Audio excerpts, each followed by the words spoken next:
Welcome back to a Deeper Dig Conversation, episode 27. Today, I'm with someone who, I have the pleasure of meeting with alongside Diego. He does a lot of things very creative, but I think the thing that's special about his creative work is how he showcases his personality and how expressive he is with his creative work. I got this wallet right here. It's a very boomerang shaped like a wallet, but it's still very reliable, like in the details. And, he's one of the few people that I got an opportunity to meet that pays attention to the fine details. So Antoine, pleasure to have you, man. Pleasure to be here, brother. Thank you. Of course. So one of the things that we like to get started off with is how will you describe yourself as a person? You're a lot of things, expressive, extroverted, I feel like, but how would you describe yourself? Honestly, I would say I'm an ambivert. Like, I know when to turn it on and off, but if you like my friends that know me, like they know once I'm in the house, I'm hard to get out the house. Like I'm always so sleepy and tired. Like the energy exchange between people is like it kills me. But I would describe myself as like empathetic, like outgoing, caring, creative, tired, and yeah, just like within that realm of things. Like I think I'm a pretty chill guy. Sometimes I'm funny. So yeah. That's an understatement, bro. That's an understatement. That's an understatement. Nah, but bro, for those who aren't really tapped into your work, how would you describe the work that you do? I would say my work is a mix of all my experiences bottled and captured into like a creative outlet. Like it's it's therapeutic to me. So it's like a essence of therapy of like bottling my experiences into like a physical manifestation of something you could carry, you could hold, you could have almost like, I don't know, you could like kind of see yourself within that and like your experiences within that. I would describe my work as just like super like organic. It's like a twist on like things that already exist in the world, but it's just put in like within my own lens and like my own perspective and viewpoint on it. Yeah, and how do you get started with it? One of the important things when you go about kind of showcasing that creative journey is seeing like how and like what inspires you. So when you were able to embark on this creative journey, what were some of the things that sparked that journey to really push your creative outlet? So the first thing that happened, honestly, when I was 15, my dad passed, and for me that shook my whole world. And that was like the moment where because in my head, honestly, like I lived with my dad, X, Y, and Z. That was the one person in my life you could never tell me what's gonna go. So when he passed, like shook up like everything that I knew, and I was like, dang, I need to, like, life is so short. Like, what do I want like from this experience? What do I want from this life? And then like I found the answer in ultimately just saying and deciding like I just want to be happy. Like I want to live like a life that I'm happy with, where I have no regrets, where like I'll create and curate the things that I want for myself. And from that understanding and that realization, I just started like really pouring into like the creative outlets and the things like within myself that needed to be expressed. So I got into like painting, and then after I got into painting, I got into like poetry. After I got into poetry, I got into photography. After I got into photography, I got into designing. And the thing about design for me that was so special was that I could bring all these different means and methods of expressing myself into like this one outlet that perfectly like can transmute all the skills that I learned in that. So like painting is like super it's super expressive in like my emotions, and it's like visual. It's visually expressive. Poetry is like it's verbally expressive. Photography, it's visually expressive, but it's has a lot more limitations than either painting or poetry does. And so like designing put me in a place where I was like, okay, I can bring all these different methods and these different means of like myself and my feelings into this substrate. And as time went by, like I just would run into different like walls and different hurdles, and it would teach me, I guess, how to express myself and express my feelings and my emotions in a way where like it like where it just made sense, and like where it could be like digested and consumed like via the different social media channels, like with people that would see the stuff. So yeah, after that, all that happened, I just made my brand, and it was ultimately something where I'm going to put everything that I've been through into this brand and make something that's super purposeful and meaningful. So yeah, long story short. And we shot this on Father's Day as well. Happy Father's Day to all the fathers that are here or not with here. Facts. Very blessed to just have this opportunity. Shout out to the doggos as well. You know, Yep, it's all the dog daddies. so, one of the things that I was interested about, because when we first met, it was at the 3319 March event. One of the things that I didn't get the chance to ask you was like, first of all, with the aftermath of the event, how do you feel about the event overall, and what were some of the traits that you felt impacted by, like, with that event? For one, shout out 3319 Marché. Shout out Marco. Shout out my man Dum. I felt like loved, supported. I felt showed out for. It really showed me like the importance of quality over quantity. Especially being somewhere like I'm not from here. I have no like real like foundation in the Bay or anything of that sort. Like this place is some place I really didn't fall into randomly, but is a place that I ended up on, and where I ended up along the journey. But yeah, it just felt really. I don't know. It felt like really heartwarming. It felt really familiar to me, but it also felt like it showed me a lot of things that like were how far I'm coming from, but also how much far I have to go. But it was like a really amazing experience. It's definitely a highlight of my like time here, and it's like one of those benchmarks of like those journeys and milestones that I will keep, and I'll use that for the next thing. Yeah, and one of the things that kind of captures my eyes that originally, like you mentioned, you're not from the Bay Area, you're from Atlanta, right? I moved here from Atlanta, but I'm from New York. Yeah, from New York. So, like, what are some trends? And like, it could be relating towards anything. It could be weighted towards fashion. It could be weighted towards in general. But like, what are some of the differences that you see from like New York and Atlanta compared to being in the Bay Area? Brother, the differences, there's a plethora. I would say, so... Top three. Okay, so... There's no black people like that out here. Like in Atlanta and the East Coast, brother. You go to Atlanta. Oh yeah, Atlanta, yes. Yeah, bare black people. Bare like the communal expression. Like it's everything there is just like it's so familiar, So when I first came here, it was different from me being somewhere where it was so like heavily black and so heavily like cultured and so heavily like we understand and get these things. But then coming here and like landing and like I'm like. It takes me like maybe 45 an hour before I see my first black person in a day. It's like, whoa, that's kind of crazy. What? Yeah. Are you serious? Brother, in the city, I know for a fact I'm the first black person that most people see in the morning. What? For sure. For sure. What?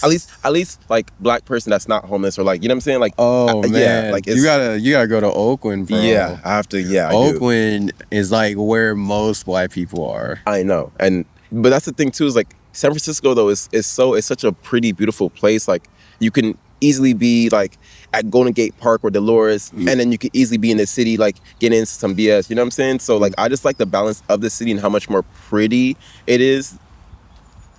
And yeah, like it just made more sense for me to be in San Francisco. Yeah. So that's one of the biggest difference I noticed. And then the second one, like between like the East and the West, is like the fashion is completely different. Like in Atlanta and New York, people dress like it's a lot more like comfort in the expression of how you are and who you are. But out here, not saying there's not comfort there, but it's like a very niche style that exists out here to a certain degree. Not bashing it or anything like that, but yeah, the personal style here is different. And then I don't know. It's also just very funny on the East and West Coast, like seeing how like the like social dynamics are like between men and women and like just different things of that nature. Because that's also different, like the way people like the interpersonal relationships and how those things flow. Because people from Cali or in Cali, from what I've known, they tend to be here like their whole life. Yeah, like they have never left Cali. So even seeing how like those interactions go and are, it's very interesting. Yeah. Nah, that's real. And definitely one of the things I feel like, like we talked about it with the Bay Area, San Francisco, to me, I definitely feel like it's way more established than, places with more diversity like Oakland and even sometimes Berkeley. And I think that's one of the things that like it definitely needs to be improved upon, more diversity out here in the Bay Area. But one of the things that I am interested about, and we kind of laughed about this earlier, but like what are some trends fashion related that are like you kind of either like want to see changed or some ideas you're cooking up? So the first, I'm looking at the camera when I say this. The first idea I need to stop is I need men to stop going on TikTok with these mics in their hand, and they're like, "Yo, bro, your fit not hitting. You gotta stop doing this and that, brother." As a man on God's green earth, don't tell another man what he should or shouldn't do. Okay, it's not for you. It's for the ladies. And if it works, it works. If it don't, it don't. That's like number one. That's like that. That's top for me. I hate that. Like, let a man drip or let him not. But that's number one. Another one is like, if you have a mic in your hand, don't do this. Like, talk. Have the mic in your hand. Say what you need to say. Speak up, enunciate. Like, I need to hear you clearly, because some of the mics, they have like the muffle and stuff like that. I'm not a fan. I don't know, things of that nature. But like, generally, like, my biggest thing that I want people to do is just be comfortable in who you are. If you gonna drip, step. If you not, don't. But let's not act like we're all fashion gurus. We're not. We all learn our fashion from somewhere. We all have that inspiration from somewhere. We take it from somewhere. So let's not act like we're on this, like, the most authentic dresser and the most authentic fashion man, because I trust me, you're not. Just to piggyback on that last point too, some of the times, like, for me, I'll say with my fashion sense, I'm definitely like at a starting point, but at the same time, it's like there's always so much that you can do to improve upon. And for me, it's like, I know that, like, I'm tapped in with a lot of people who know fashion, and I've been able to be knowledgeable on certain fashion trends. But just because I'm knowledgeable on that, it doesn't necessarily give me the authority to address, like, who people have drip. I feel like drip is just your own thing. It's subjective. And I agree. Like, for me too, it's like we're on our own individual journeys of understanding ourselves, what looks good on ourselves, what we like for ourselves and stuff like that. And fashion and our fashion taste is going to be ever evolving, but like, the more we try to commodify fashion and fashion taste and try to make it like a trend, or like what to do's and not to do, is the more I feel like it diminishes the value of like what fashion truly is and truly means. Like, I think like individuality and like personal style, personal sense of self and whatnot is super important, and we have lost like the plot severely when it comes to those things because of like trends and of like the who's and the what's and the why's and the where's and of fashion and of what it is to be self and stuff like that. So yeah, like, we're on our own personal journey. Yeah, we're all gonna get to like Z one day, but don't tell me how to go get there. Okay? Don't. Nah, and one of the main things that also capture my eyes is, like, with your work at Levi's and how you've been able to work there and kind of grow there, is there anything that you were able to learn working at Levi's that you've been able to establish with your own creative brand? Something that I've been learning a lot is, so when I initially had started my brand, one of my homies, like best homies, the mentor level, everything of that sort. Antoine, his name's also Antoine. He would tell me, like, I was stuck in a hurdle for a minute, and he was like, you need to like do seasonal, you need to do core, you need to X, Y, and Z. Like, he would speak to me in certain things in certain languages and use certain words I didn't get. And I was like, seasonal, core, like, and I'll get overwhelmed by not understanding certain things. But from being within like here and like and working at Levi's and like, I guess from the inside, like looking and seeing what it means to be core, to see seasonal, to do all these things, and like what goes into the behind the scenes of creating a line and whatnot. It has shown me, like, it's like those moments where you look back and you're like, wow, like, it's so nice getting the answers to the things that you never really understood or knew in the past, and seeing that even like from the inside now, it's been really helpful to me. I would say that's number one. There's a lot of things I'm learning, but none of those things in terms of design per se go with accessories or with what the Homage Year experience is, because like a lot of that is denim.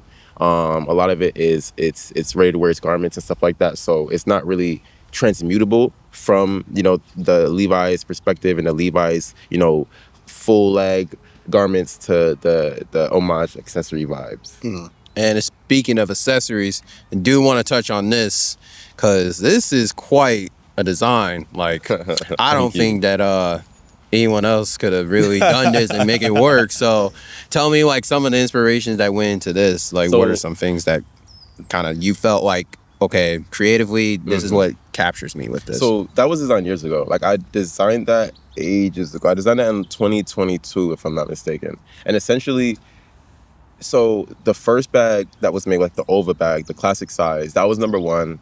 And then I was like, okay, I need to make it smaller. And so when I made it smaller, I had combined the two external pockets, and I made them one for the mini bag. And when I started exploring making new things and more silhouettes, I was like, it would be really cool to make a card holder or a wallet that was the same, like had the same shape as the external pocket. Because when I interned at Yeezy ages ago, that was they a great lesson I learned was design language, like brand ethos and design language. And from there, I was like, okay, like shapes and like things of that nature, like recognizable shapes especially, is super important when it comes to a brand. And so I decided to use like the external pocket and use that to create the base for that. And that was literally it. I was like, yeah, literally. I like cut up some old leather like bag samples that we had, and I designed that. And I designed like a few other things that have yet to see the day of light.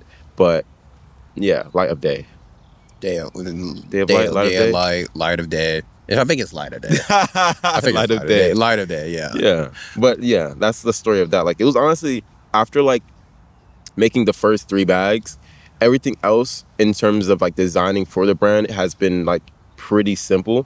Because it's like the organic shapes is super important. You know, no sharp lines is super important. And like color is super important. And like the mixing up all those different like elements has been super helpful, and has been super like almost like a staple for the brand, if that makes sense. No, yeah, that makes sense. And I know we mentioned 3319, but are there any other creatives that kind of like get you inspired as well? Like people that they could be from the Bay Area, they could be from Atlanta, but like have there been people that you're like, dang, you know, I like the way that they do this, and they could be anyone. Yeah, for sure. I would say in the Bay, I like Cafe Gumbo. They do really cool, great stuff. Shout out Ant, shout out Fuli. Galen Kaysen. He's not, I don't know where he's at right now, but he's from the Bay, doing really great stuff, really great clothes. Tutu Shop, I like their shop a lot. They're doing a really great job, like showcasing different brands and different designers in the Bay. Of course, 3319 Marché doing a great thing, showing off the Bay's talent and whatnot. Outside of the Bay, shout out Theophilio in New York. Shout out Black Fashion Fair in New York. Shout out Agbobli in New York. The list is long, I'm not gonna lie. But Shout out Ars Form in Atlanta. You know what I'm saying? Shout out to you, arabbitshole, you feel me?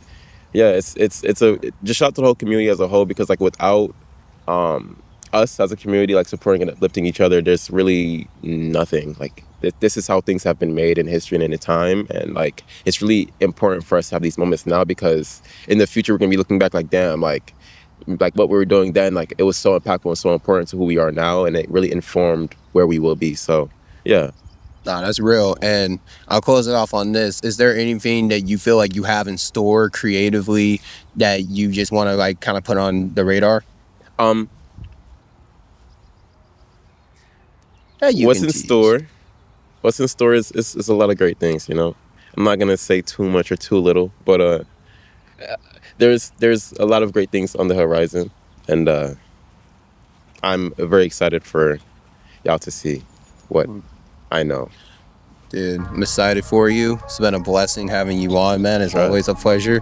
My brother. Yes, sir. Appreciate you.